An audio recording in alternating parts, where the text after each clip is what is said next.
నమస్తే, welcome to 4 sides TV. దేశ ప్రగతి మహిళా సాధికారత మీదే ఆధారపడి ఉందని, మహిళా సాధికారత లేకుండా దేశ శ్రేయస్సును ఊహించలేం అంటే అతిశయోక్తి కాదు. మహిళా సాధికారత సాధించడానికి, ఆర్థికంగా మహిళలు బలోపేతం కావడానికి, దేశ ఆర్థిక రంగంలో మహిళలు కీలక భూమిక పోషించడానికి విధానాలలో మార్పులతో పాటు సామాజిక చైతన్యం, కుటుంబ ప్రోత్సాహం ఎంతో అవసరం. అంతర్జాతీయ మహిళా దినోత్సవాన్ని పురస్కరించుకొని నిజామాబాద్ ప్రభుత్వ జనరల్ ఆసుపత్రి సూపరింటెండెంట్ ప్రతిమా రాజ్ తన అభిప్రాయాలను 4 సైడ్స్ టీవీతో పంచుకున్నారు. ఇప్పటికే అన్ని రంగాల్లో దూసుకెళ్తున్న మహిళలు ఆత్మవిశ్వాసంతో ముందుకెళ్తే సాధించలేనిది ఏదీ లేదని అంటున్న సూపరింటెండెంట్ ప్రతిమా రాజ్తో మా ప్రతినిధి శ్రీనివాస్ ఫేస్ టు ఫేస్. అంతర్జాతీయ మహిళా దినోత్సవం సందర్భంగా 4 సైడ్స్ టీవీ కొంతమంది మహిళలతో మాట్లాడే ప్రయత్నం చేద్దాం. మహిళల సాధికారిత సాధించాలంటే కూడా గతంలో మహిళలకు చాలా తక్కువ అవకాశాలు ఉండేవి. సమాజంలో ఇప్పుడు అభివృద్ధి చెందుతున్నటువంటి మహిళలు చాలా అనేక రంగాల్లో కూడా అభివృద్ధి సాధిస్తున్నారు. గతంకి చూసినప్పటికీ ఇప్పటికి చాలా వ్యత్యాసంగా మారింది. దేశంలో ఆర్థికంగా కానీ సామాజికంగా అభివృద్ధి చెందాలంటే మహిళలు కీలక పాత్ర పోషిస్తున్నారు. మనతో పాటు మాట్లాడడానికి ప్రభుత్వ ఆసుపత్రి సూపరింటెండెంట్ ప్రతిమా రాజ్ గారు ఉన్నారు. ఒకసారి మాట్లాడే ప్రయత్నం చేద్దాం. మేడం, ఫస్ట్గా మీకు అంతర్జాతీయ మహిళా దినోత్సవ శుభాకాంక్షలు. మేడం, మేడం చెప్పండి, అసలు ఒక మహిళగా ఎన్నో క్రియాశీలకంగా పోషిస్తుంటారు. అనేక అంటే ఒక తల్లిగా ఒక ఏదైనా ప్రతి ఒక్క అంటే ఒక తల్లి నుంచి స్టార్ట్ అయ్యి మహిళ అనేక ఒడిదొడుకులు ఎదుర్కొని కూడా ఒక ఏదైనా విద్య కానీ, వ్యాపార రంగం కానీ, ఆర్థికంగా చాలా ఎదుగుతున్నారు. ఈ నేపథ్యంలో మహిళలు ఎట్లా చూడాలి? అసలు మహిళలని మహిళలుగా చూడాలి అంటే ఒక వాల్యూ. భారతదేశంలో మనం చూసుకున్నట్టయితే మన ధర్మం చెప్పింది, పాతకాలం నుంచి కూడా ప్రతి ఒక్కళ్ళు మహిళని ఒక దేవతగా పూజించేవారు. సో ఆ దేవతగా మధ్యలో కొంచెం పడిపోయింది. బట్ స్టిల్ ఇప్పుడు మళ్ళీ మహిళల పాత్ర, మహిళల వ్యక్తిత్వం, మహిళల పార్టిసిపేషన్ మీద ప్రతి ఒక్కరికి కూడా అవగాహన వస్తుంది. అండ్ మహిళలు పార్టిసిపేట్ చేయని రంగం కూడా లేదు. మీరు చూసుకున్నట్టయితే ఆకాశంలో సగం, అవని మీద సగం. అండ్ కొన్ని రోజుల్లో మనం పర్సంటేజ్ ఆఫ్ బర్త్స్ చూస్తే ఈవెన్ మహిళలు మెన్ను కూడా క్రాస్ చేసే వరకు వచ్చేసింది. సో ఈక్వాలిటీ, ముందు మహిళల్ని ఈక్వల్గా చూడడం, మహిళలకి సరైన అవకాశాలు ఇవ్వడం, అవకాశాలు వచ్చిన మహిళలని ప్రోత్సహించడం, ఇవన్నీ కూడా చేయాల్సిన అవసరం ఉంది.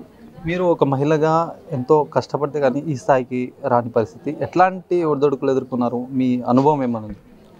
డెఫినెట్గా అండి, చదువుకునేటప్పుడు కూడా ఫస్ట్ మెన్ చదువుకోవాలి అని అనుకుంటే ఒక ఏజ్ వరకు వారికి ఒక ఏజ్ లిమిటేషన్ అనేది ఉండదు. ఒక ఎన్ని సంవత్సరాలు వచ్చినా చదువుకోవచ్చు. కానీ మహిళలు చదువుకోవాలి అని అంటే ఆ చదువు కంటే ముఖ్యంగా వారికి పెళ్ళి అనేది ముఖ్య పాత్ర వహిస్తుంది. సో ఇంపార్టెంట్ ఫీల్డ్లో ఉన్నప్పుడు, ఇంపార్టెంట్ చదువుతున్నప్పుడు ఈ పెళ్ళి చేసుకొని చదివే వాళ్ళు కూడా ఉన్నారు. కానీ మహిళలు ఏదైతే వారి వృత్తి మీద, వారి విద్య మీద దృష్టి పెట్టిన మహిళల్ని వెనక్కి లాగకుండా వారికి అవకాశాలు అనేది డెఫినెట్గా కల్పించాలి. ఆ తర్వాత చూసుకున్నట్టయితే మహిళలు కీలక పాత్రలు వహిస్తున్న పరిస్థితిలో ఒకవేళ పెద్ద ఇన్స్టిట్యూట్కి హెడ్గా, లేదా రాజకీయ రంగంలో కానీ వేరే ఇతర రంగాల్లో కీలక పదవుల్లో ఉన్న మహిళలని కిందకి లాగడానికి, వారి కాన్ఫిడెన్స్ దెబ్బతీయడానికి, వారిని ఇన్స్పిరేషన్గా తీసుకొని ఎంతోమంది ముందుకు వెళ్తారు. కానీ అది చూసి తట్టుకోలేని సనాతన భావాలు కలిగిన మెన్ కూడా ఉంటారు. ఒక 100% మనలో మనం ఇప్పుడు చూసుకున్నట్టయితే ఓన్లీ 1% అలాంటి వాళ్ళు ఉన్నారు. కానీ ఆ 1% కూడా మిగతా 99% మెన్ని కూడా ఇన్ఫ్లుయెన్స్ చేస్తూ ఉంటారు. వీరికి తెలుసు ఇంత బాగా పనిచేస్తూ ఉన్నారు, ఇంత ఇదిగా ఉన్నారు అని. బట్ స్టిల్ కూడా వారి మనసు తీసుకోలేదు. ఎందుకంటే వీరు మహిళ కదా, మహిళగా ఉన్నప్పుడు మన మీద బాస్ ఎలా ఉంటారు అని ఇంకా తీసుకోలేని సమాజంలో ఉన్న మనుషులు కూడా ఉన్నారు. ఇప్పుడు ప్రత్యేకంగా కూడా ప్రపంచవ్యాప్తంగా కూడా ఒక మహిళకు గౌరవించే దినం అయితే ఉంది. చాలా రోజుల నుంచి కూడా ఇది ఫైట్ చేసిన నేపథ్యం అయితే ఇప్పుడు అంతర్జాతీయంగా గుర్తింపు పొందింది. అంటే ఇప్పుడున్న మహిళలకు కానీ, ఇప్పుడున్న స్టూడెంట్ మహిళగా మారుతున్నటువంటి పరిస్థితిగా ఉండబోతుంది. ఏం చెప్తారు అసలు ఈ మహిళలకు సంబంధించి? మహిళలందరికీ మీరు ఒక ఆభరణం, మహిళలందరూ కూడా చాలా ఆభరణాలు వేసుకుంటాం, చాలా మనం కాన్ఫిడెంట్గా ఉంటాం, బయట కనిపిస్తూ ఉంటాం. కానీ మీరు వేర్ చేయాల్సిన ఒకటే ఒక ఆభరణము కాన్ఫిడెన్స్. సో మీరు కాన్ఫిడెన్స్ వేర్ చేసుకొని బయటకు వెళ్ళినప్పుడు మీ పక్కన ఎంతమంది లాగే వాళ్ళు ఉన్నా, ఎంతమంది ప్రతికూల పరిస్థితులు సృష్టించిన మీ కాన్ఫిడెన్స్ అనేది సమాధానం చెప్తుంది. సో మహిళలందరూ కూడా మీ సెల్ఫ్ కాన్ఫిడెన్స్ మీద దృష్టి పెట్టండి, మనోధైర్యం మీద దృష్టి పెట్టి చిరునవ్వుని ఆభరణంగా వేసుకొని వెళ్ళినట్టయితే ఖచ్చితంగా మహిళలు సక్సెస్ కాని రంగం అంటూ ఏదీ లేదు. అండ్ మీరు చూస్తున్నట్టయితే నెక్స్ట్ 5 yearsలో 33% రిజర్వేషన్ వచ్చినట్టయితే మహిళలకి ఇంకా ప్రతి దగ్గర మహిళలే కనపడతారు. అండ్ మహిళలకి ఒకటే ఒక క్వాలిటీ ఉంటుంది, వారికి అప్పచెప్పిన పని పూర్తి చేయకుండా సగంలో ఏ మహిళ కూడా వదిలిపెట్టదు.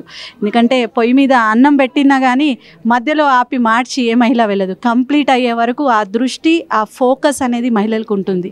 సో ఇప్పుడు నెక్స్ట్ రానున్న పరిస్థితుల్లో మహిళలు అన్ని రంగాల్లో కూడా ముందుకు వెళ్ళాలని, అండ్ ఎవరైతే చదువుకునే పిల్లలు ఉన్నారో వారు ఇతరత్రా దృష్టి పెట్టకుండా వారు కెరియర్లో ఎదగడం మీద దృష్టి పెట్టి వారి తల్లిదండ్రులకి మంచి పేరు తేవాలని కోరుకుంటున్నాను. థ్యాంక్ యూ అండి.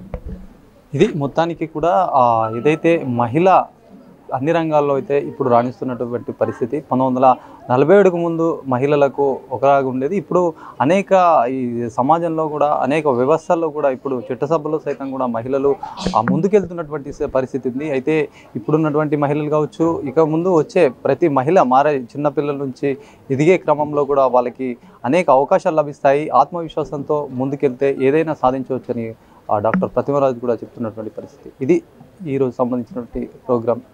కెమెరామెన్ సందీప్తో శ్రీనివాస్, 4 Sides TV, నిజామాబాద్.